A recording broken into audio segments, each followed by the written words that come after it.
मुनि जी, दीदी आप कर रहे हैं? आज आज प्रार्थना आप कर। हाँ।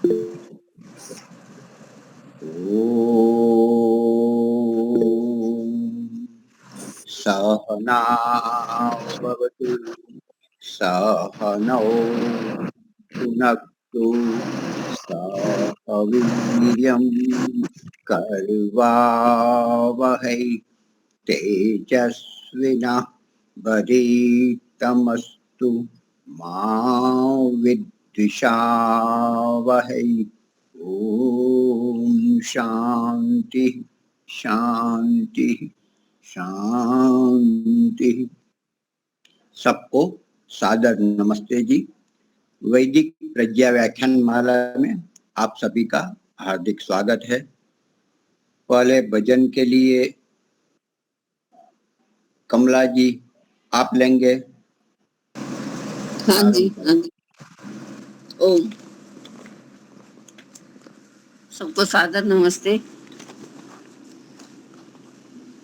ले प्रभु का नाम, ले प्रभु का नाम बंदे, यही तो सहारा है। ले प्रभु का नाम, ये ले प्रभु का नाम, ये जग का पालनहारा है। ले प्रभु का नाम, क्या भरोसा है इस जिंदगानी का। प्रभु को याद कर, क्या भरोसा है इस जिंदगानी का। प्रभु को याद कर, क्या सोचता है ये अनमोल जीवन को। ना तू बर्बाद कर, क्या सोचता है ये अनमोल जीवन को। ना तू बर्बाद कर।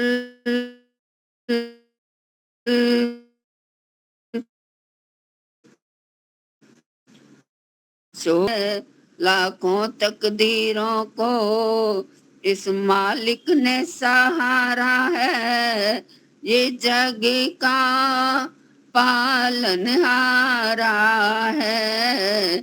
ले प्रभु का नाम, ले प्रभु का नाम बंदे, यही तो सहारा है। ले प्रभु का नाम, ये का पालनहारा है। ले प्रभु का नाम। धन्यवाद जी समय देने के लिए। बहुत सुंदर।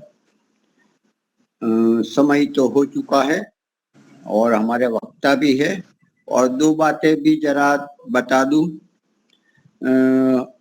आप जानते हो कि विदेश जाकर हम वापस घूम काम कर बुद्धू घर लौट आया, जैसे माताजी योगेश्वरी ने कहा। बिल्कुल ठीक है। बाहर गए, घूमे, बहुत अच्छा लगा, नया नया था, बड़े बड़े बिल्डिंग, बड़ी बड़ी इमारतें, भव्यता, स्वच्छता, बहुत कुछ अच्छा ही भी थे। लेकिन ये भी है कि हमारे संस्कार इस और ज्यादा है। तो यहाँ याद आती थी कि आप न्याय दर्शन बहुत पढ़ रहे, 3 या 4 कक्षा आपकी हो गई होगी, हम कितने पीछे रह गए होंगे।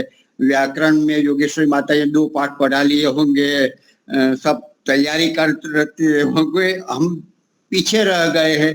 तो ऐसा भी होता था, ये नुकसान तो है ही बिल्कुल। उतने घंटे, जितने घंटे पढ़ने के थे वो तो मेरे कम हो गए, और लाइन पे आते आते भी थोड़ा समय लगेगा, ये भी है। शारीरिक रूप में तो स्वस्थ है, कोई प्रश्न नहीं।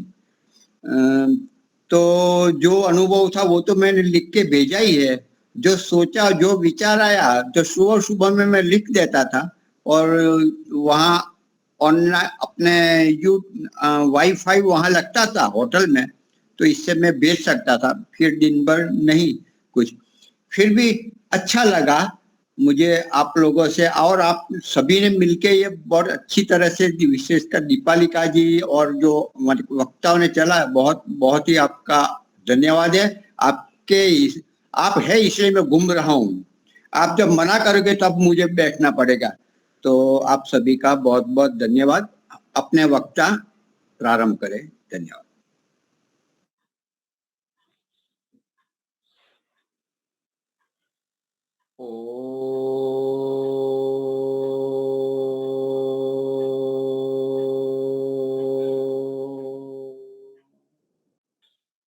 सबको सादर नमस्ते।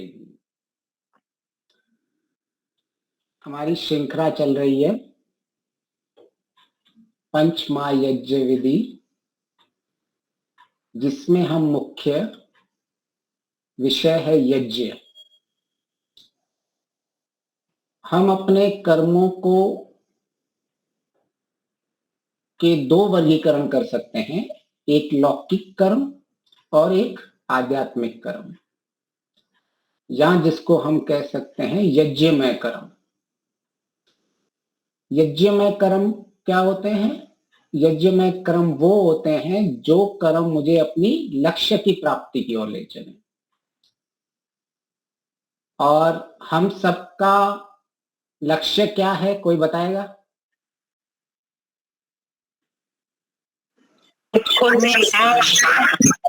सभी प्रकार के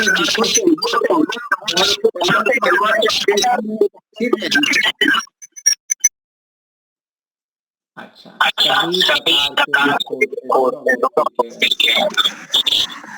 तो अगर हम विवेचन करेंगे और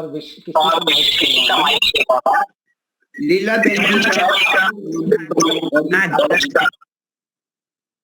अगर हम विवेचन करेंगे और विश्लेषण करेंगे तो हमारे कर्म जितने भी हैं, जैसे मुनि जी ने कहा, वो दो कर्मों में विभाग कर सकते हैं, वर्गीकरण कर सकते हैं। हम कोई भी कर्म करते हैं उसमें हम दुख की निवृत्ति चाहते हैं, या दुख के कारण की निवृत्ति, जिसमें हमारा सीधा का सीधा कोई दुख हटता होगा, या कहीं ना कहीं जो दुख का कारण होगा हम उसको हटा रहे होते हैं।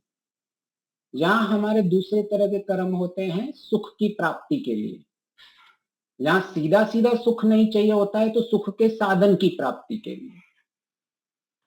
तो हमारा मुख्य लक्ष्य, हमारे जितने भी कर्म होते हैं, इन्हीं आलंबन कह सकते हैं इनको, इन्हीं की कामनाएं हैं, इन्हीं को हम चाहते हैं, इन्हीं के लिए ही हम सारे कर्म करते हैं। और ये हमें स्पष्ट रहना चाहिए कि हम कोई भी कर्म, कोई भी हमारी इच्छा है, अंत में जाके यही रुकेगी। हम दुख कहे या हानि कहे, कि कहीं जहां हमें हानि दिखेगी, अप्रीति दिखेगी, दुख दिखेगा, हम ऐसे कर्म नहीं करते हैं। और जहां हमें अपना फायदा दिखेगा, सुख दिखेगा, प्रीति दिखेगी, हम वो कर्म करते हैं। तो जो कर्म हमारे लक्ष्य की ओर ले जाएं, जो कर्म हमें अंतिम, आज भी मेरे दुख होने कम होने चाहिए, ऐसा नहीं कि मुझे सिर्फ केवल मोक्ष मिले तब तक मैं कुछ भी मुझे मिलता रहे तब तक चलेगा। ऐसा नहीं है कि हाँ मेरा अंतिम लक्ष्य मोक्ष और मुक्ति है, लेकिन आज भी मेरे कर्म ऐसे होने चाहिए जो मेरी दुखों की लगातार निवृत्ति होती रहे और सुखों की बढ़ोतरी चलती रहनी चाहिए। तो ऐसे कर्म जिनसे मेरे वास्तविक दुख की निवृत्ति हो, और ऐसे कर्म जिनसे मेरे वास्तविक सुख की निवृत्ति हो, ऐसे कर्म को यज्ञमय कर्म कहते हैं। जब मैं वास्तविक कह रहा हूं, उसके पीछे ये मंशा है कि वह काल्पनिक नहीं होने चाहिए, वो तात्कालिक नहीं होने चाहिए, वह दुख मिश्रित नहीं होने चाहिए, वह पूर्ण अच्छे से अच्छे सुखमय वाले कर्म होने चाहिए और पूर्ण दुख को मिटाने वाले कर्म होने चाहिए। तो न मेरे वो कर्म में कोई अविद्या हो, न कोई क्लेश हो, जिससे मुझे वो कर्म ऐसा हो कि वो कर्म वास्तविक में मेरा दुख के लिए है लेकिन मुझे सुख लग रहा है, ऐसे कर्म नहीं होने चाहिए। उन कर्मों में अविद्या नहीं होनी चाहिए, जिसको हम अविद्या में, जैसे योग दर्शन में आया है कि जो हम सब उल्टे काम देखते रहते हैं, जिसमें हमको सुख में दुख दिखता है, शुद्ध में अशुद्ध दिखता है, या इसको हम उल्टा भी कर सकते हैं, नित्य में अनित्य दिखता है, आत्मा में अनात्मा दिखता है। ऐसे जो भी मेरे कर्म है जो अविद्या युक्त कर्म नहीं होने चाहिए। तो मैं जो अपनी अंतिम लक्ष्य की प्राप्ति के लिए जो हम कर्म करते हैं, जिस जिस कर्म में अविद्या नहीं होती है उन सब कर्मों को यज्ञमय कर्म कहते हैं। और ये यज्ञमय कर्म मेरे सुखों को बढ़ाता जाता है, मेरे दुखों की निवृत्ति होती चलती जाती है, और फिर हम अपने अंतिम लक्ष्य तक पहुंच जाते हैं। इसको हम ऐसे भी कह सकते हैं कि हम देवत्व की ओर चलते रहते हैं। हमारा देवत्व है, देवत्व भाव बढ़ता रहता है, हमारा सुख बढ़ता रहता है, और हम पूजनीय बनते जाते हैं। महर्षि दयानंद सरस्वती जी हो, श्री कृष्ण जी हो, राम जी हो, श्री राम जी हो, मर्यादा पुरुषोत्तम राम जी हो, ये सारे लोग पूजनीय थे और हम इनके ही आचरण पे चल रहे हैं। तो जो जो कर्म मुझे पूजनीय बनाते हैं वो सारे कर्म मेरे लिए यज्ञमय कर्म बनेंगे।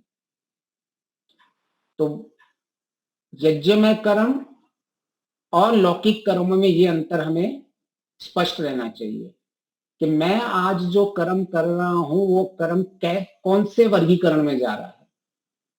तो पंच महायज्ञ विधि से महर्षि यह कहना चाहते हैं कि आप कर्म तो करेंगे ही, उसके बगैर हम रह नहीं सकते हैं, लेकिन कर्म कौन से वर्गीकरण में आए ये हमें मुख्य निर्धारित करना है। क्या हम दिन भर अपने यज्ञमय कर्म कर रहे हैं या लौकिक कर्म कर रहे हैं, वो हमें सिर्फ अपनी बुद्धि को हर वक्त सतर्क रखना है। तो अगर हमारा कर्म हमें यज्ञ में बनाना है तो महर्षि ने कहा कि जो हमें अंतिम लक्ष्य की प्राप्ति करनी है, जिसमें नितांत सुख आनंद हो, उसको प्राप्त करना है, तो अंतःकरण की शुद्धता सबसे उपयोगी है, सबसे उत्तम मार्ग बताया है।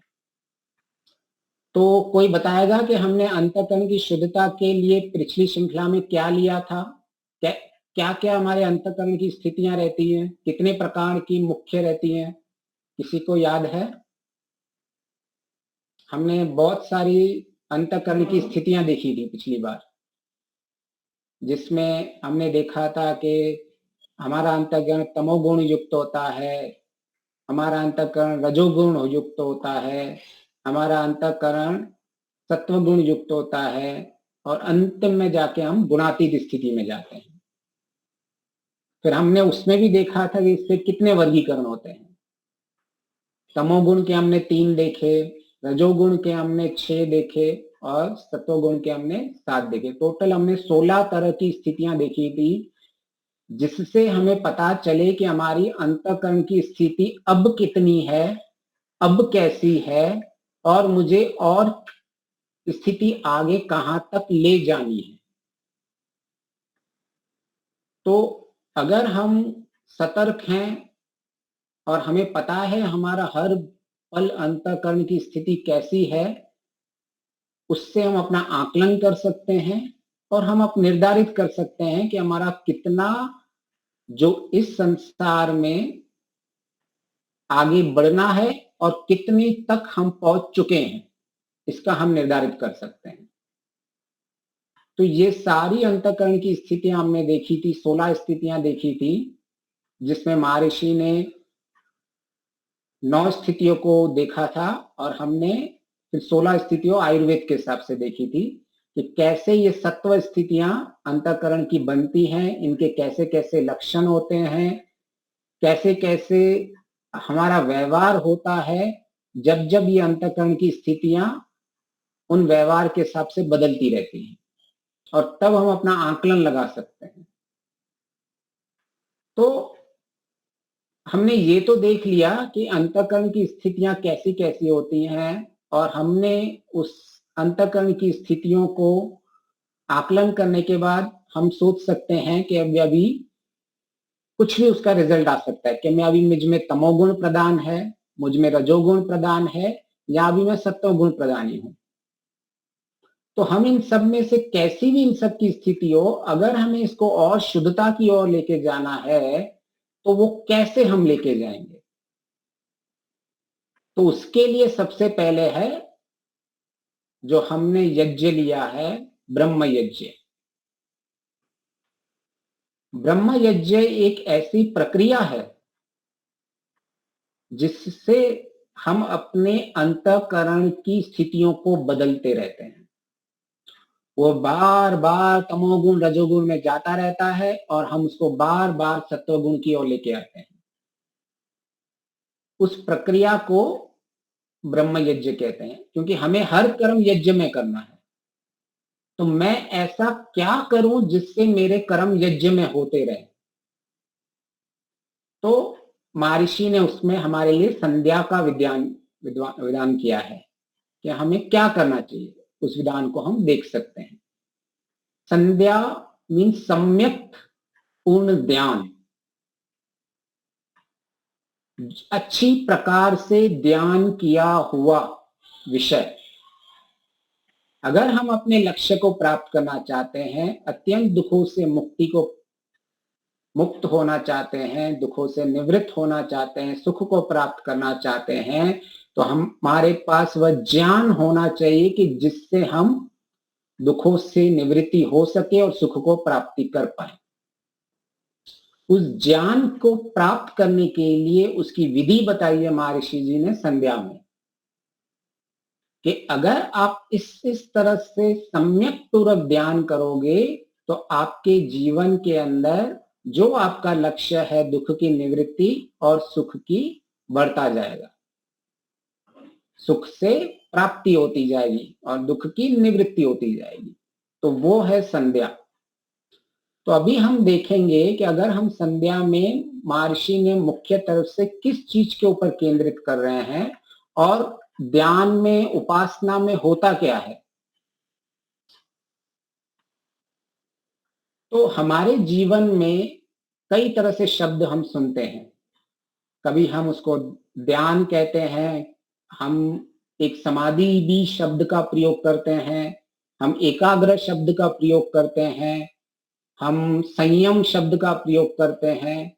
ऐसे अलग अलग शास्त्रों में अलग अलग स्तर होते हैं इन सबके, और अलग अलग स्तर के लिए हम भिन्न भिन्न इन शब्दों का प्रयोग करते रहते हैं, जिनमें हमारा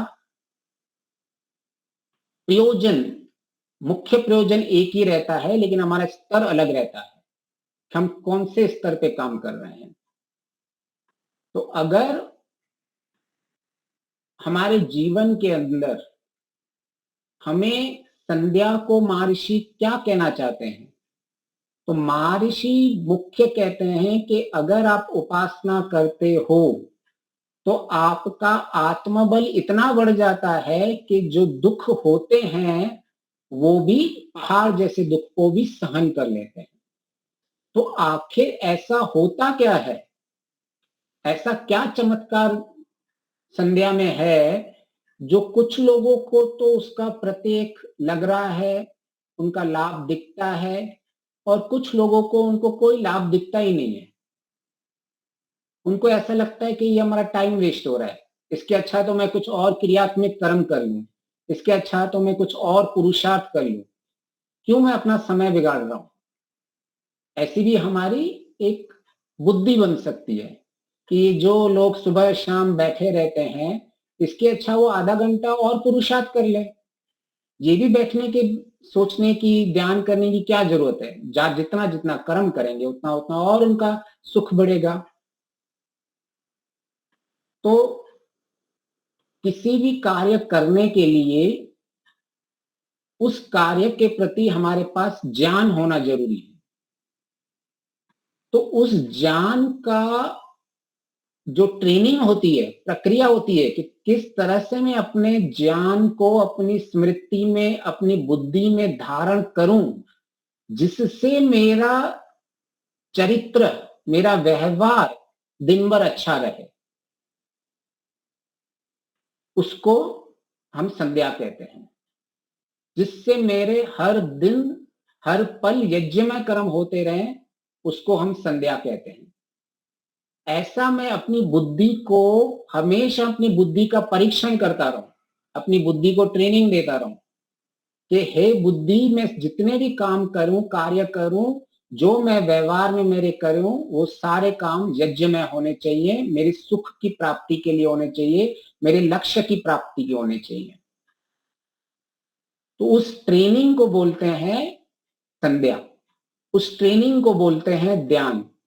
उस बुद्धि में हम ऐसी पवित्र बनाने का जो कार्य चलता है, उसको कहते हैं संध्या। और महर्षि यहां तक भी कहते हैं कि स्तुति के जब, और सगुण स्तुति और निर्गुण स्तुति के बारे में जब महर्षि ने बताया है, केवल जो लोग बांड के समान ईश्वर की गुणगान करते हैं लेकिन अपने चरित्र को उसके अनुकूल नहीं बनाते हैं, तो ऐसे लोगों का स्तुति, प्रार्थना, उपासना व्यर्थ है। स्पष्ट लिखा हुआ है महर्षि ने। अगर हम केवल इतना ही सोच के बैठे हैं कि आज की स्थिति में मैं केवल ऐसे करूंगा कि ईश्वर का गुण गान ऐसे गाता रहूंगा, लेकिन मुझे वो पता नहीं है कि इससे मेरा चरित्र कैसे परिवर्तन होगा, मेरा व्यवहार कैसे परिवर्तन होगा, मेरी बुद्धि में परिवर्तन कैसे होगा, तो ऐसी संध्या और उपासना को व्यर्थ बता रहे हैं महर्षि। तो आप सत्यार्थ प्रकाश में ये देख सकते हैं, ये स्पष्ट लिखा हुआ है जब भी इन्होंने सगुण स्तुति और निर्गुण स्तुति का प्रकरण लिया है। तो हमें ये समझना पड़ेगा, जो ये ब्रह्म यज्ञ है, जो जिसमें हम संध्या, उपासना, ध्यान, एकाग्रह करते हैं, कैसे वो हमारी बुद्धि में परिवर्तन होता है, और हम अपनी बुद्धि में ऐसा क्या करते हैं कि हम अपनी लक्ष्य की ओर बढ़ते जाते हैं। महर्षि कहते हैं कि जैसे आग के सामने आके शीतलता चली जाती है, वैसे ही उपासना में ईश्वर के समीप होने से उसके गुण, कर्म, स्वभाव जैसे हम बनते जाते हैं, शुद्ध पवित्र होते जाते हैं, और हमारे दोष और दुख दूर हो जाते हैं। अभी हमें ऐसा लगता है कि भाई मुझे ईश्वर का समीप होगा तभी ही मैं अंतिम स्थिति में जाऊंगा। और ईश्वर की समीप की हमारी व्याख्या क्या होती है कि केवल ईश्वर का साक्षात्कार ही ईश्वर का समीप है। वो है, वो अंतिम समीप है जो ईश्वर के पास रहते हैं।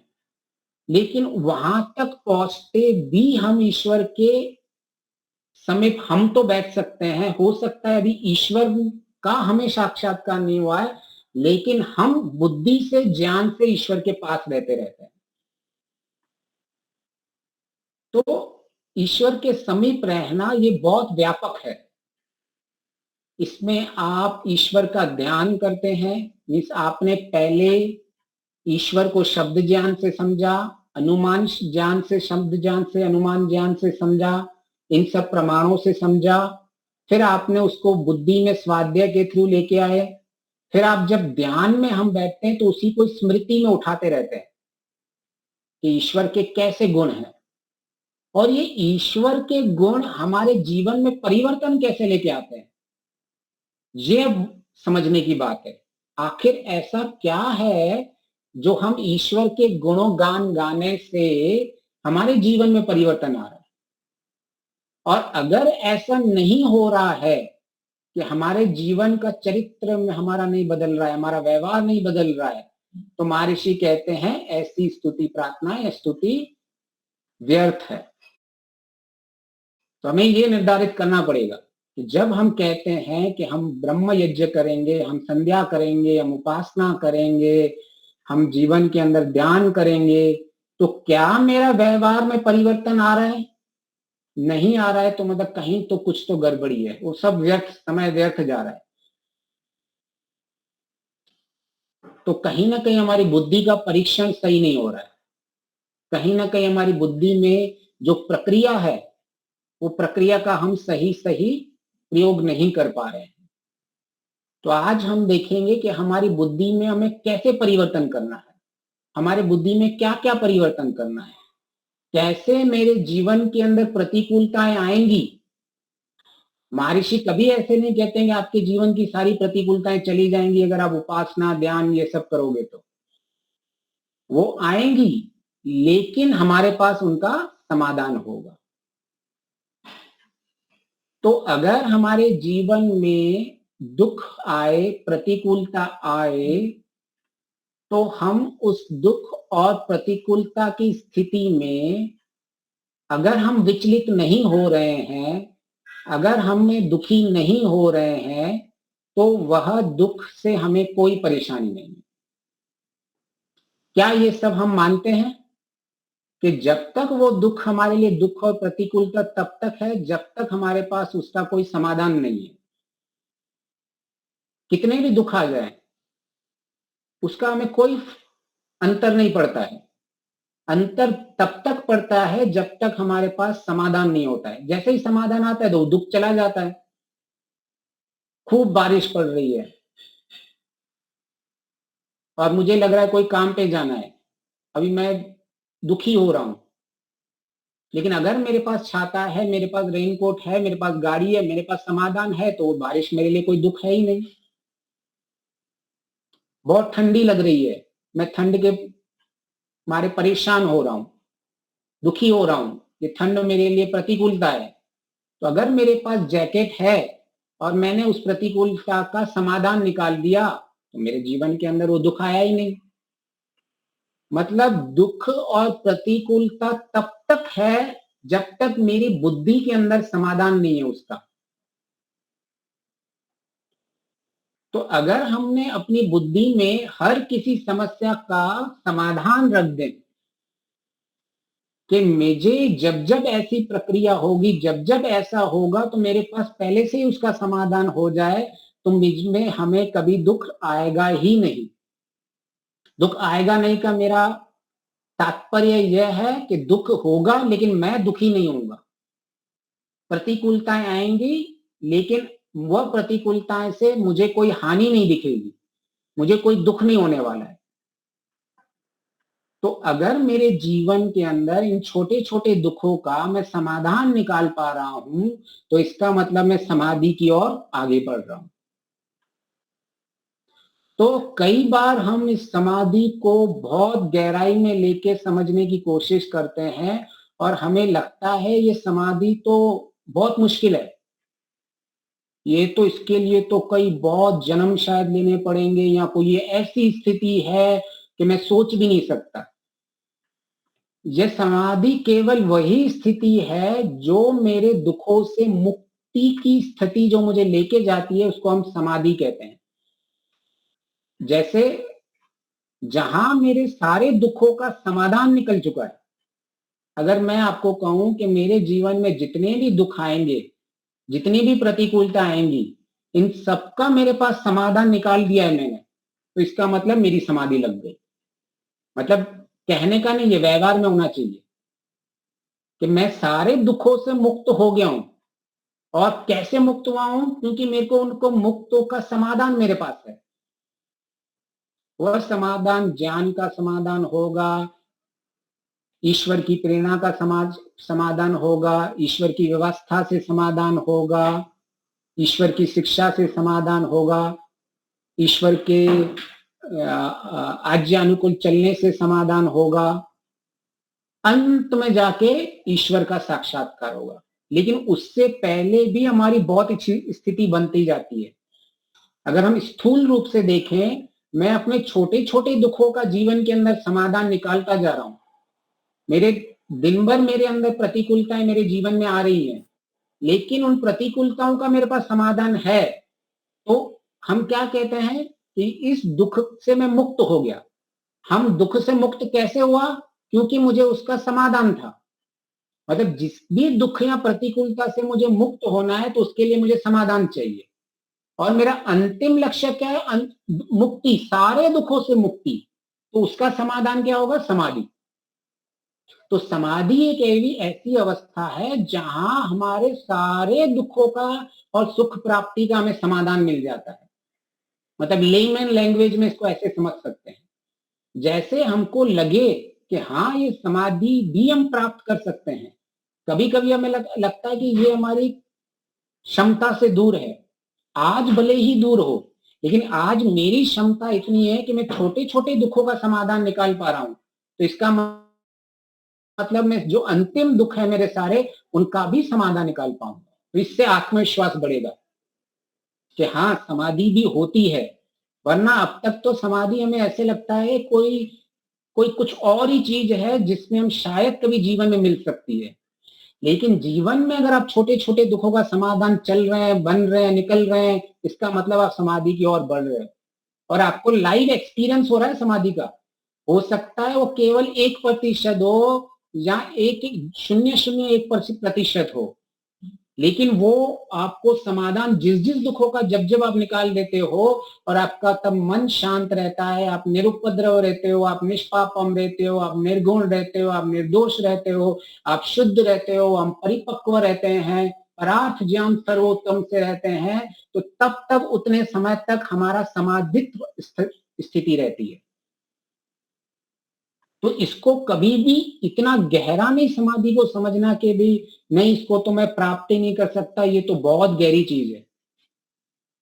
हाँ, उसका स्तर बहुत नीचे तक हमें जाना है। अभी हमारा स्तर बहुत ऊपर लेवल तक होगा। हम एक छोटे छोटे जो हमारे आसपास दुख होंगे उनके समाधान से चलेंगे, लेकिन हम उस प्रक्रिया में आगे बढ़ गए, हमें विश्वास हो जाता है कि मैं इन छोटे छोटे दुखों का समाधान निकालता रहता हूं, तो अंतिम जो मेरा दुखों से मुक्ति है उसमें भी मेरी समाधि लग जाएगी, उसका भी मैं समाधान निकाल दूंगा।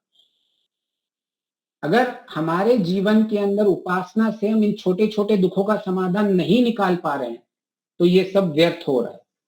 तो हमें पकड़ना पड़ेगा कि क्यों महर्षि को ऐसा बोलना पड़ रहा है कि अगर आपके चरित्र में जब मेरे आप गुणगान कर रहे हो और ऐसा मेरे चरित्र में नहीं आ रहा है आपके, तो व्यर्थ हो रहा है।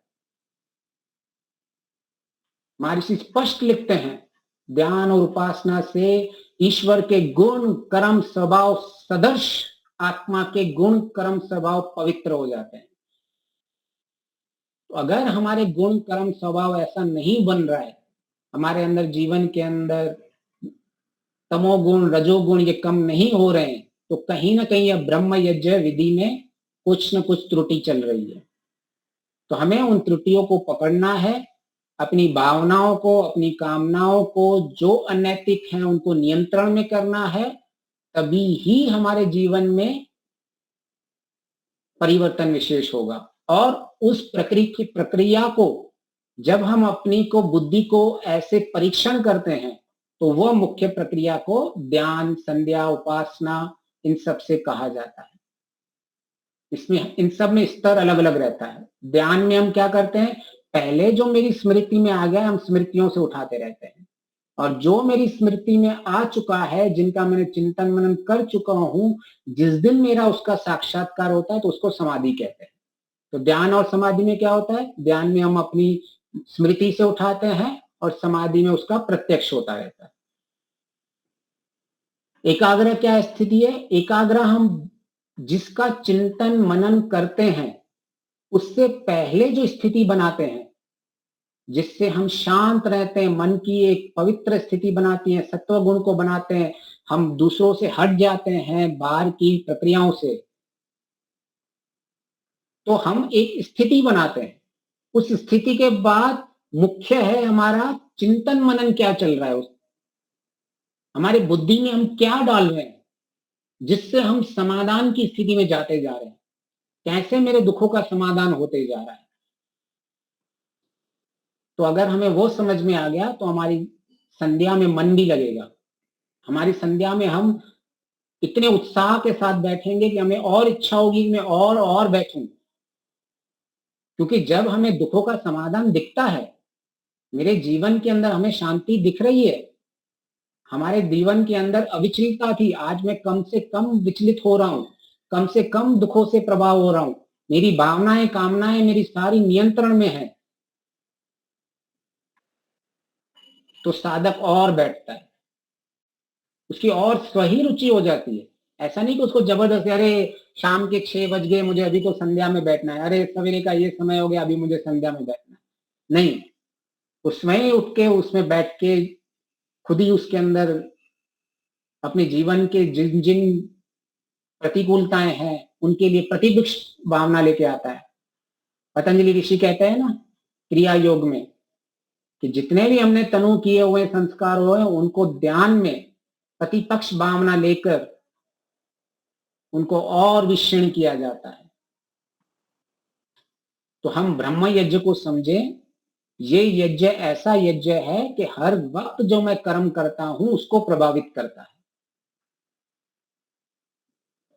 कि मेरा हर वक्त कर्म कैसा चल रहा है, उस कर्म का हम परीक्षण करें, हम देखें कि क्या क्या हो रहा है और हम अपने जीवन के अंदर ऐसे से परिवर्तन करते हैं।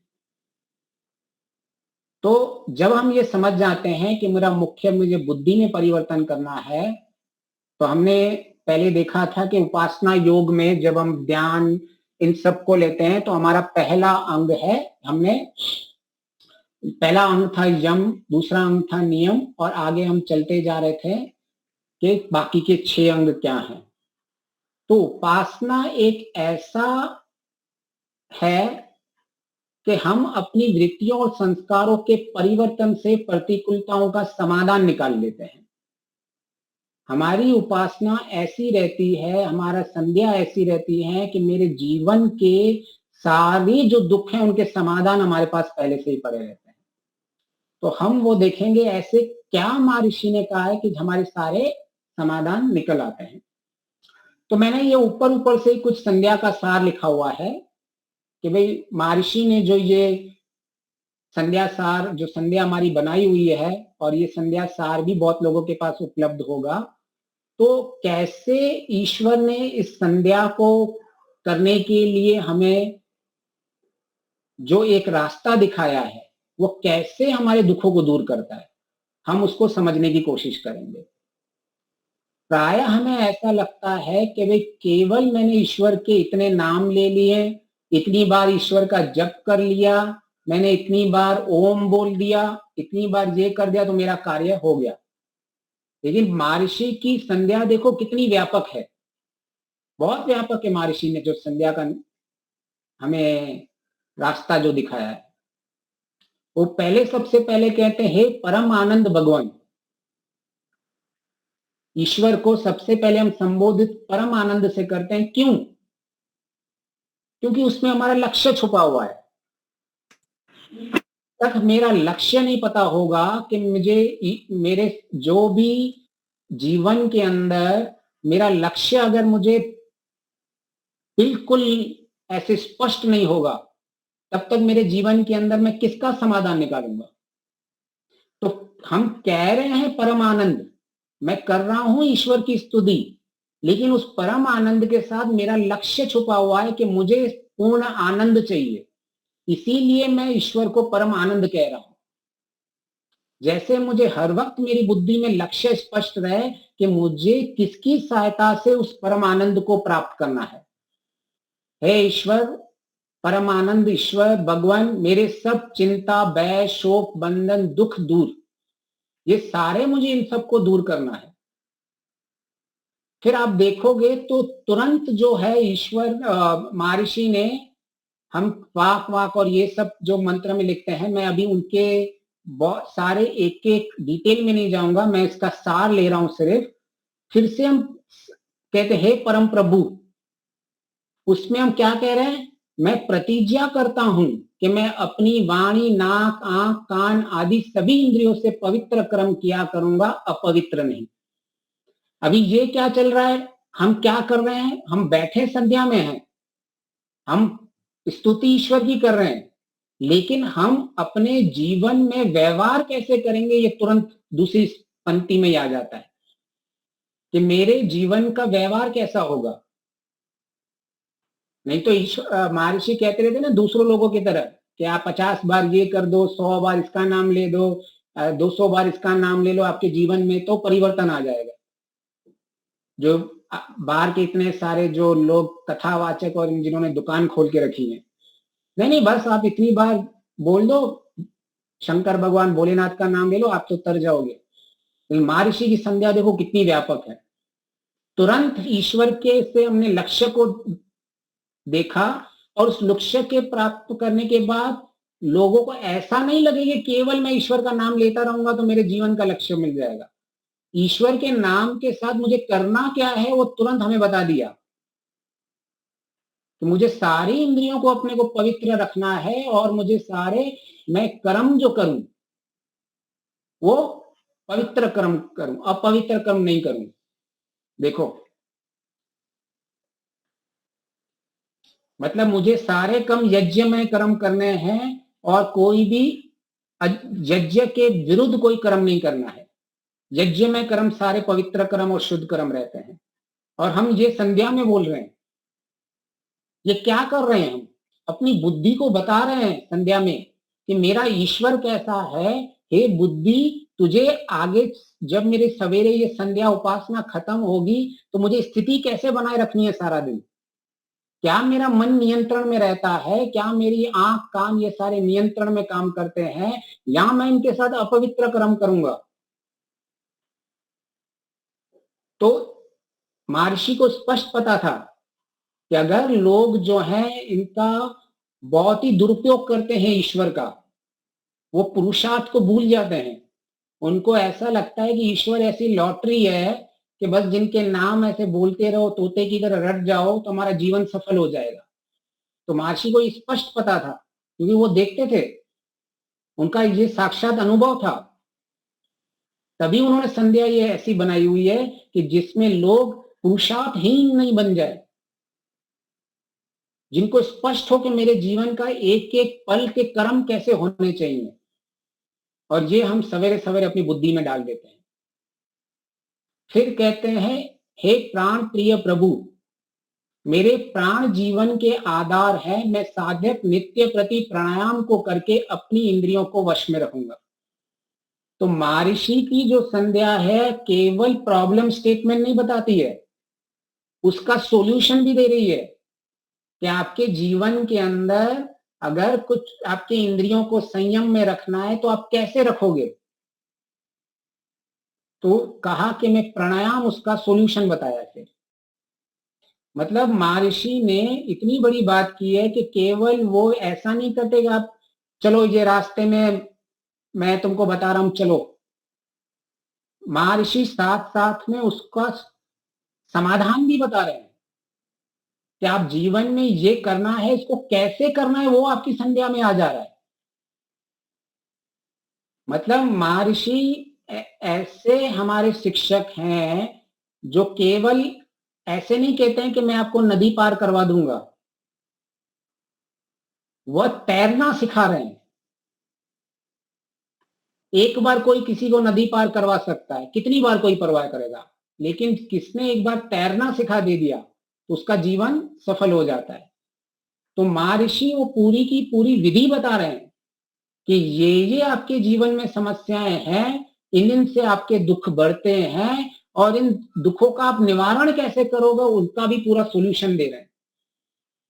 कितने बड़े साइंटिस्ट हैं देखो, आज हम साइकोलॉजिस्ट, न्यूरोलॉजिस्ट इन सबको समझ पाते हैं, और जहां इन्होंने एक एक चीज करके बताई हुई है। कितना गहरा अध्ययन है महर्षि का। फिर आगे कहते हैं, पाप नाशक ईश्वर संबोधित करते हैं। क्यों पाप नाशक, क्या उसमें फिर क्या करते हैं, हम बोलते हैं ऋतंच सत्यंच वाला जो मंत्र है, आप वेद शास्त्र चेतन और जड़ जगत सूर्य चंद्र आदि को तथा दिन रात क्षण मुहूर्त आदि को रचकर कण कण में व्यापक मेरे अंतर्यामी है। मुझे ऐसी शक्ति प्रदान कीजिए कि मैं इनसे दूर रहूं। मतलब यहाँ का जो हमारा संध्या कर रहा है वो मानता है कि पुरुषार्थ मुझे करना है।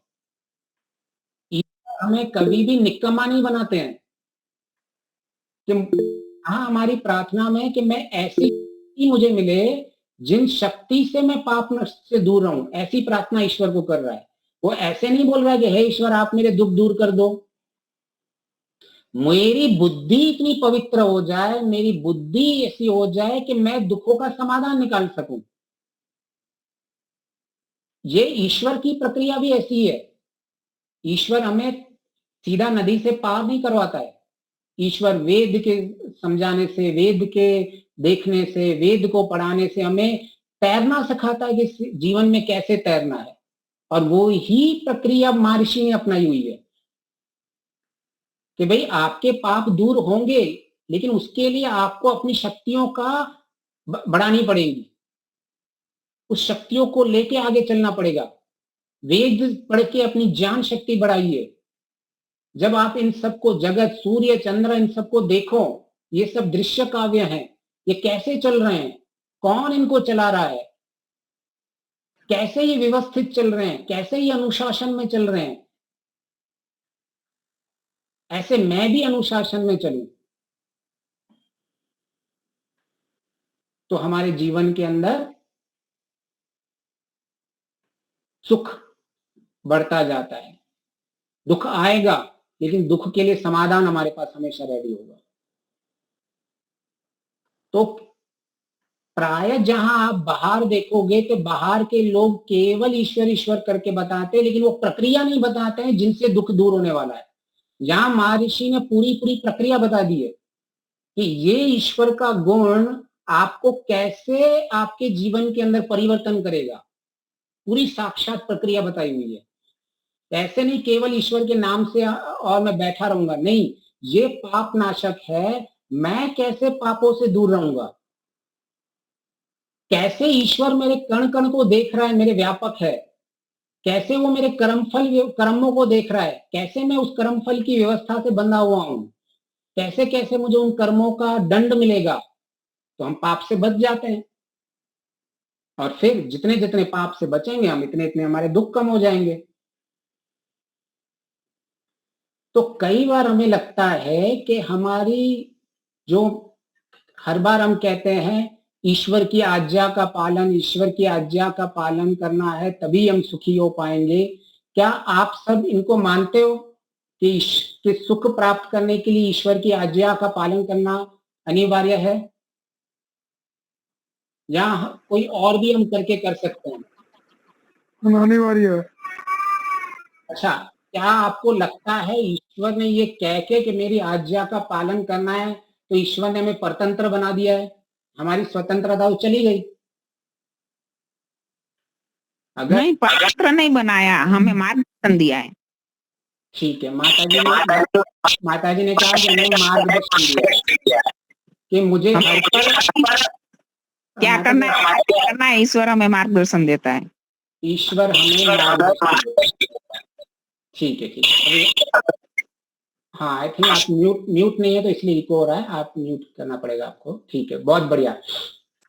तो एक शब्द माताजी ने कहा कि वह जब हम ईश्वर के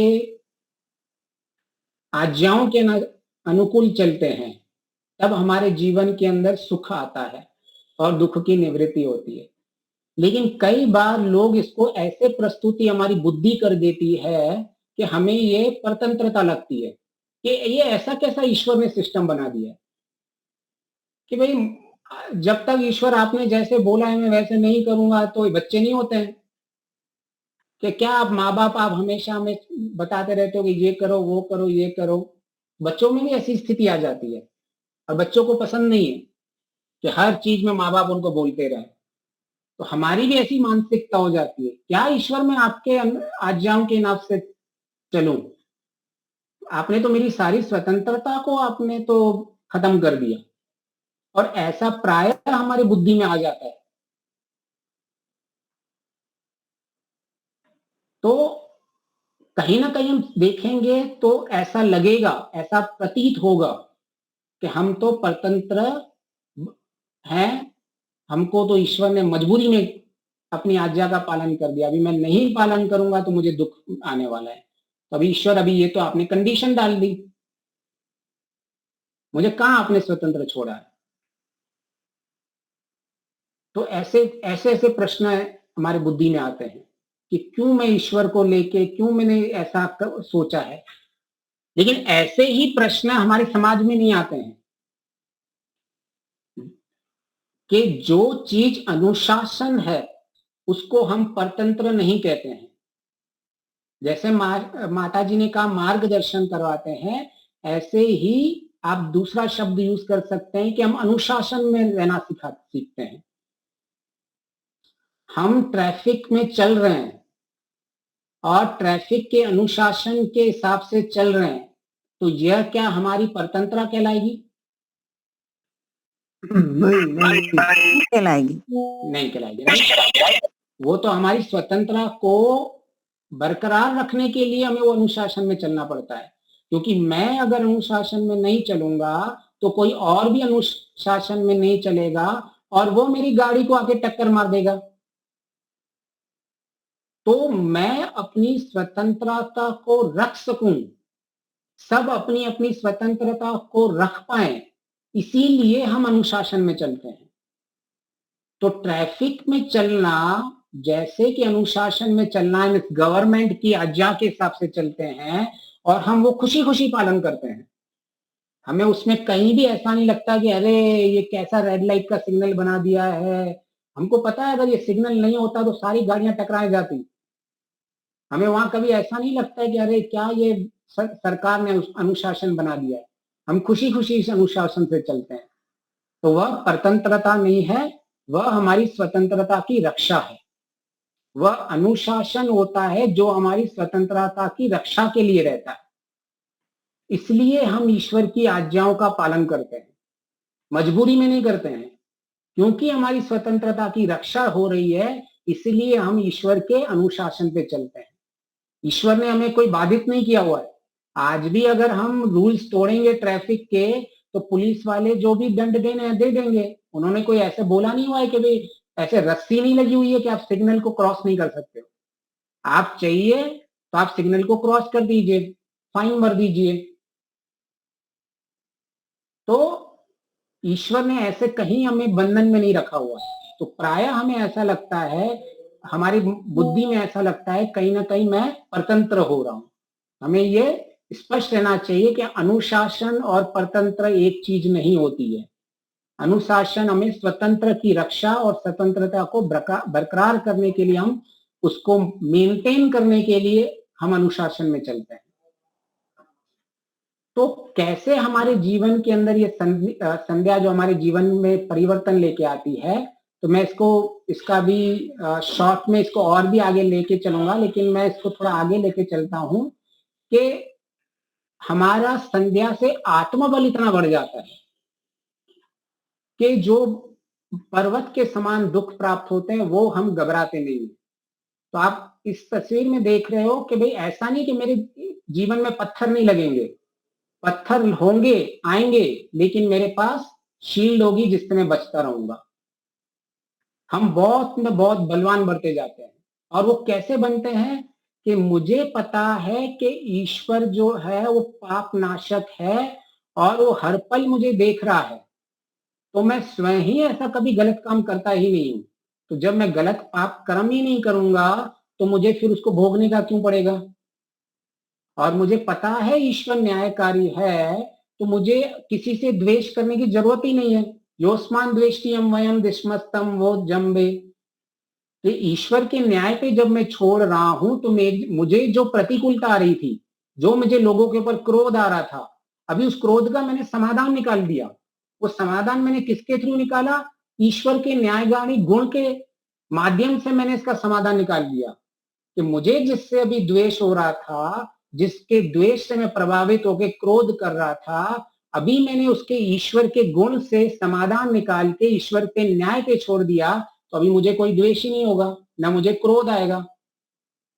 तो इस तरह से प्रक्रिया बताई हुई है महर्षि ने कि कैसे आपके जीवन में दुख कम होते जाएंगे। पहले मैं क्रोध के दुख से ग्रस्त होता था, सारे दिन में मुझे 50 बार क्रोध आता रहता था कि भाई अरे ये ऐसा क्यों कर रहा है, वैसा क्यों करना है, वो क्यों ऐसा है, ये कैसा है। अभी मैं ईश्वर के न्याय पे छोड़ देता हूं तो मेरे दुख कम हो गए ना। तो ये संध्या का फल है कि हम जब वो बुद्धि में, जब हम ज्ञान को बढ़ देते हैं, और ये प्रक्रिया है ट्रेनिंग देने की, बुद्धि में हम ईश्वर के थ्रू हमारी बुद्धि को ऐसे ट्रेन कर देते हैं कि हम जीवन भर और सारे दिन हम दुखों से बड़े बड़े दुखों को हंसते हंसते झेल लेते हैं, सहन कर लेते हैं। तो इसको हम और आगे लेके चलेंगे कि कैसे मेरे दुख ब्रह्म यज्ञ से कम होते हैं, कैसे मेरे हर कर्म यज्ञ में होते जाते हैं। तो हमने एक अभी आज एक चीज को लिया, ऐसे ही सारे संध्या को लेंगे। महर्षि ने जो संध्या पूरी ली हुई है पंचमा यज्ञ विजय में, हम उसका सार लेके, लेकिन मुख्य हम केंद्रित क्या रहेंगे कि मेरे जीवन का चरित्र में परिवर्तन आना चाहिए। महर्षि बार बार ये कहते हैं आपका व्यवहार में परिवर्तन आना चाहिए, इसीलिए महर्षि ने पूरी की पूरी व्यवहार बानु लिख दी। और महर्षि जानते थे कि अगर व्यवहार में परिवर्तन नहीं हो रहा है तो हमें ये समझना पड़ेगा कि हमारी संध्या, उपासना, ध्यान, एकाग्रह, इनमें बहुत कमी हो रही है। तो अगर किसी के कोई प्रश्न है तो आज वो ले लेते हैं और फिर आगे इसको और हम आगे बढ़ाएंगे, इसको और डिटेल में जाएंगे कि क्रोध करने के कारण भी होंगे लेकिन हम शांत रहेंगे, परिस्थितियां नकारात्मक होने पर भी हम सकारात्मक बने रहेंगे। ये कैसे होगा? ऐसा क्या जादू होता है संध्या में? ऐसा क्या महर्षि ने हमें मूल सीक्रेट बता दिया है लाइफ का कि हमारी सारी प्रतिकूलताएं हमें लगती नहीं है पहाड़ जैसी, हमारा ज्ञान विज्ञान ऐसे बढ़ता जाता है, मतलब ईश्वर भी नहीं छूटता है, इस संसार में भी हम आगे बढ़ते रहते हैं, हम आत्मा की ओर भी चलते रहते हैं और एक अच्छा सुख अभी भी भोगते हैं और आगे चल के भी हमें और आनंद मिलेगा। ये कैसे एक स्किल्स है, इन स्किल्स को कैसे डेवलप करनी है, ये सारी प्रक्रिया महर्षि ने बताई है। और ऐसा न्यूरोलॉजिस्ट, ऐसा साइंटिस्ट बहुत दुर्लभ ही हमको मिलते हैं। जैसे महर्षि ने एक एक चीज का लक्ष्य, जैसे हमने अभी 3 चीजों को देख लिया, हमने अपना लक्ष्य देख लिया, पहले हमने लक्ष्य परमानंद भगवान का तो लक्ष्य कर दिया, फिर हमने अपनी समस्या देख ली, फिर हमने समाधान देख लिया। वो एक संध्या में सब कुछ आपके जीवन के जितने भी लक्ष्य हैं, बड़े लक्ष्य, जितनी भी उसकी प्रॉब्लम है और जितना भी सॉल्यूशन है, सब महर्षि ने संध्या में दे चुके हैं। इतनी गहरी है संध्या। तो हम इसको आगे लेके चलेंगे और इसको और अपने जीवन में उतारने की कोशिश करेंगे। इसको अगर कोई प्रश्न है तो पहले तुरंत वो प्रश्न ले लेते हैं।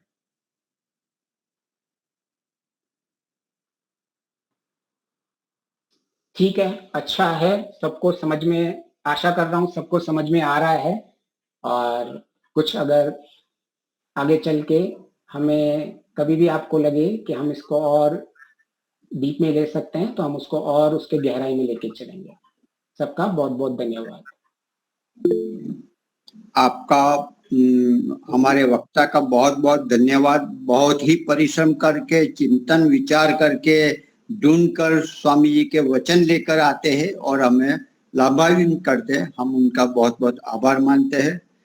हमें हमारा स्वभाव बदलना चाहिए। स्वभाव बदलेगा तो हमारा पूरा का पूरा क्रिया कलाप, विचार, उद्देश्य सब बदल जाएंगे और हमारा चरित्र बदलेगा। और चरित्र बदलेंगे तो बस उस अनुसार आपका व्यक्तित्व प्रकाशित होगा। जैसे मर्यादा श्री पुरुषोत्तम राम, मर्यादा पुरुषोत्तम, उनके मर्यादा की बात आए श्री राम, योगेश्वर चक्रधारी तो श्री कृष्ण ही आते हैं। तो वो एक उनकी आभा बन जाती है, चरित्र बन जाता है और उन युगों तक वह पहचान बनी रहती है। आपने बहुत बढ़िया कहा। समय हो चुका है। शांति पाठ।